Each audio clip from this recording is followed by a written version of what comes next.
dan kawan-kawan juga akan melaporkan Hasto, Sekjen PDIP yang melegitimasi, yang seakan-akan melegitimasi isu hoax yang disampaikan oleh Afifur Rahman. Sekjen PDIP Hasto Kristianto akan dilaporkan Prabowo Mania 08 ke Bareskrim.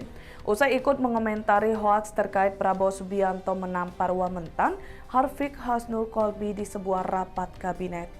Ketua Umum Prabowo Mania 08 Immanuel Ebenezer menyebut pihaknya akan melaporkan pemilik Sword TV Alifur Rahman dan CEO Kanal Bangsa TV Rudi S. Kambri pada hari ini 21 September 2023. Immanuel juga ikut menyeret nama Sekjen PDIP Hasto, di mana dinilai melegitimasi atau membenarkan pernyataan Alifur Rahman yang menyebarkan kabar adanya capres di kabinet Jokowi menampar Wamentan.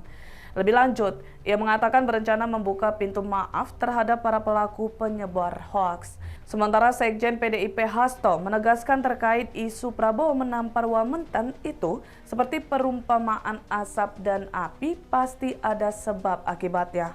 Bahkan Hasto menyebutkan karakter seseorang tidak begitu mudah diubah, hingga menyarankan agar masyarakat dapat lebih pintar dalam memilih pemimpin nasional yang punya karakter baik. Ikuti terus berita menarik lainnya. Jangan lupa like dan share seluruh akun Tribun Medan. Seperti halnya yang disampaikan Pak Prabowo ketika meresmikan tempat ini, bahwa kita sesama merah putih jangan menyebarkan kebencian, jangan menyebarkan hoax. Artinya dia tidak membedakan Ganjar atau Mas Anies. Kita semua adalah di bawah naungan bendera merah putih.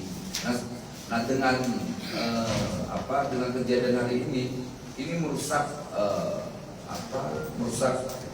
akal sehat kita yang punya komitmen untuk menjaga demokrasi.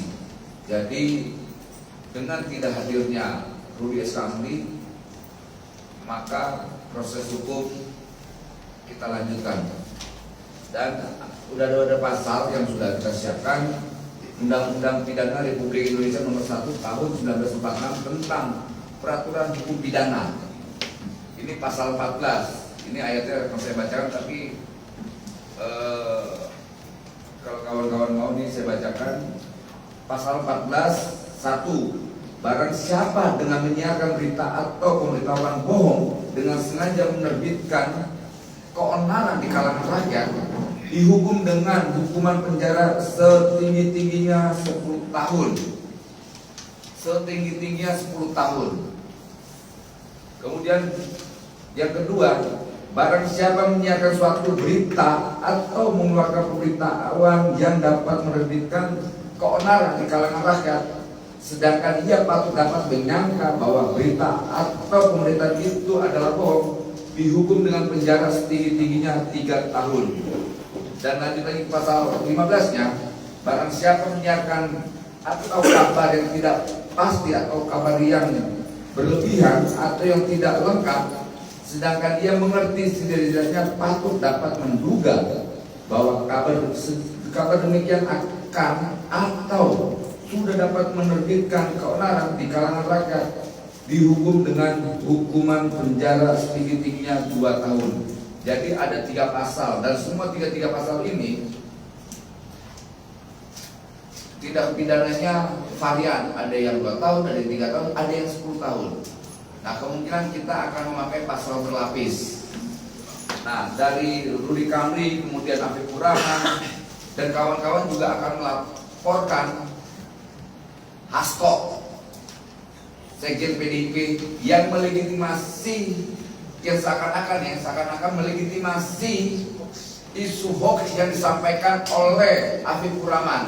Dan tim hukum kita di sini ada Pak Poltak, kemudian ada kawan-kawan bisa berpendapat, dan juga ada Chandra, ini ada Ridwan, ada Pak Agus, dan kawan-kawan semua di sini mungkin akan berpendapat tentang apa yang akan disampaikan, materi hukumnya dan sebagainya akan disampaikan oleh Pak Agus atau Pak Poltak dan kawan-kawan yang lain. Silakan. Satu pertanyaan lagi boleh? Terkait saat ini kan ada isu yang santer menyeret nama Pak Prabowo terkait melakukan tindakan pencegahan dan juga pelamparan begitu terhadap Wamentan. Sebenarnya ini sudah diklarifikasi oleh yang bersangkutan, kemudian ini ditambah pernyataan dari Pak Jokowi menyebut bahwa saat ini Pak Prabowo itu sudah lebih sabar. Itu kan ada ibarat seperti memuji seperti itu ya, Mas Hasto. Tanggapan Mas Hasto terkait hal tersebut seperti apa, Mas? Ya, tidak ada asap tanpa api. Ya, nggak ada asap tanpa api. Ya, Oke, dan lanjut. berbicara karakter seseorang itu kan tidak begitu mudah dirubah di depan kamera. Tapi yang penting adalah bagaimana ya kita di dalam memilih pemimpin nasional itu harus melihat betul rekam jejak, karakter, agenda-agenda strategis, dan kemudian kita perkuat narasi yang membangun bangsa.